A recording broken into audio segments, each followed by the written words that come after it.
The African Library Project has shipped nearly 1 million donated books that have created libraries to relieve the book famine in Africa. In rural Africa, most people have no electricity and little access to books, so developing small libraries is crucial to spreading literacy and learning.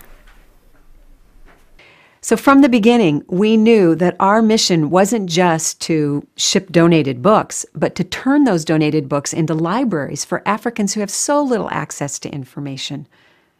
And the success of our 900 libraries is due to the talented, hard-working African partners. Nkululeko from Swaziland is one of our energized partners who turns boxes of books into working libraries. That very year, 2009, still not knowing where to start because now I'm promoting reading but there are no books. There came Chris through Victoria Kumalo. I just search the internet, I find African Library online. Then they tell me we're working with Victoria and Swaziland. Can we see you? We meet, we partner. Wow, that's when magic began, where books came flocking from America, US, African Library Project. It does seem like magic that American children can donate books that they have loved so that African children can learn to read.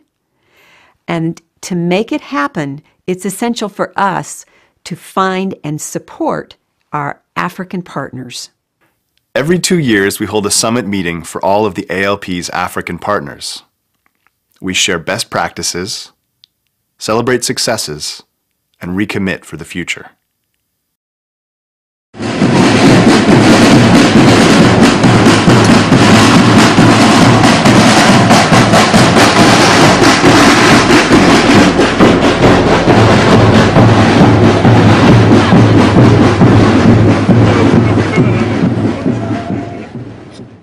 In 2011, Swaziland hosted 32 partners from 5 African countries and 14 delegates from the African Library Project in the US.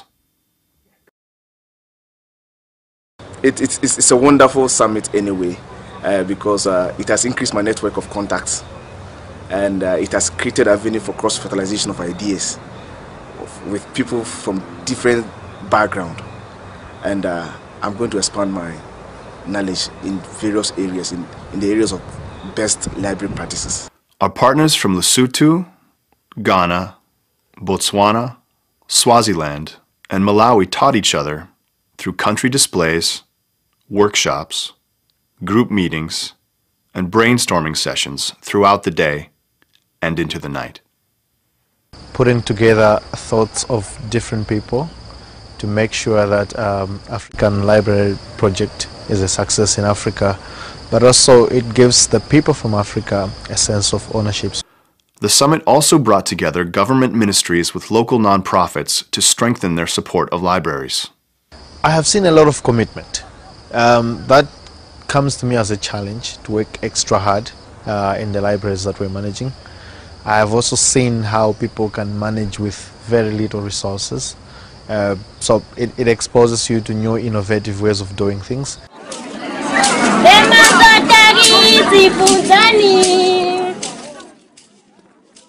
ALP partners visited school libraries in Swaziland that feature innovative ideas learned at the previous summits in Botswana and Lesotho, such as culture corners in the library designed to preserve traditional practices while promoting the culture of reading.